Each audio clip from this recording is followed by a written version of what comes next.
నమస్కారం, సిటీ న్యూస్కి స్వాగతం. ఈరోజు ముఖ్యాంశాలు.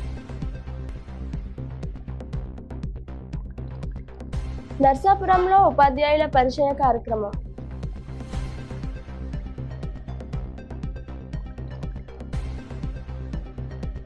కాపుల కొడపలో జీఎస్టీపై విద్యార్థులకు పోటీలు.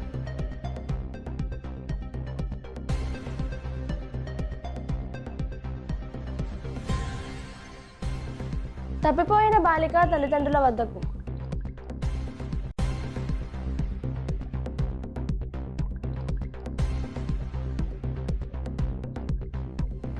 నర్సాపురంలో నేడు ధర్నా.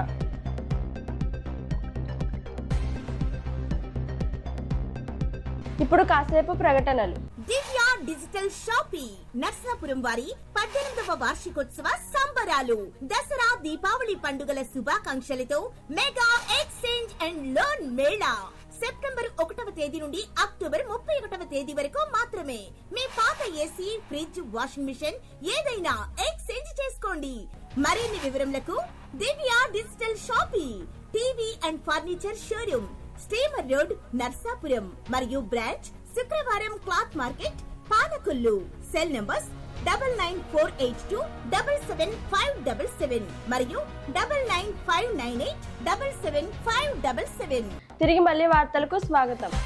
మెగా డిఎస్సి ఉత్తీర్ణులైన నూతన ఉపాధ్యాయుల పరిచయం కార్యక్రమం బుధవారం నర్సాపురంలోని హైస్కూల్లో యూటీఎఫ్ ఆధ్వర్యంలో నిర్వహించారు. ఈ కార్యక్రమంలో ఎమ్మెల్సీ గోపీమూర్తి పాల్గొని మాట్లాడారు. ఉపాధ్యాయుల హక్కుల కన్నా పిల్లల భవిష్యత్తుపై బాధ్యతగా వ్యవహరించాలన్నారు. నర్సాపురం మండలం కాపులకొడప జెడ్పీహెచ్ స్కూల్లో విద్యార్థులకు జీఎస్టీ 2.0పై అవగాహన కల్పించారు. అనంతరం వక్తృత్వ, వ్యాసరచన, క్విజ్ పోటీలు నిర్వహించారు. బహుమతి ప్రదానానికి రాష్ట్ర మహిళా కమిషనర్, మాజీ సభ్యురాలు, జిల్లా తెలుగు మహిళా అధ్యక్షురాలు డాక్టర్ రాజలక్ష్మి శ్రీనిధి హాజరయ్యారు. మొగల్తూర్ పోలీస్ స్టేషన్ పరిధిలో తప్పిపోయిన బాలిక ఆచూకీ పోలీసులు కనుగొన్నారు. సోమవారం సాయంత్రం 4 గంటలకు ఓ బాలిక తప్పిపోయిందని ఆమె తల్లిదండ్రులు ఫిర్యాదు చేశారు.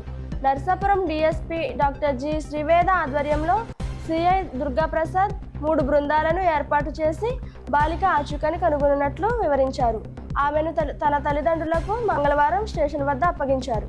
నకిలీ మద్య విక్రయాలపై ఈ నెల 16న నర్సాపురం ఎక్సైజ్ సర్కిల్ కార్యాలయం వద్ద ధర్నా నిర్వహించినట్లు వైసీపీ జిల్లా అధ్యక్షుడు ముదునూరి ప్రసాదరాజు తెలిపారు. వైసీపీ అధినేత, మాజీ సీఎం వైఎస్ జగన్మోహన్ రెడ్డి ఇచ్చిన పిలుపు మేరకు ఈ ధర్నా జరుగుతుందన్నారు.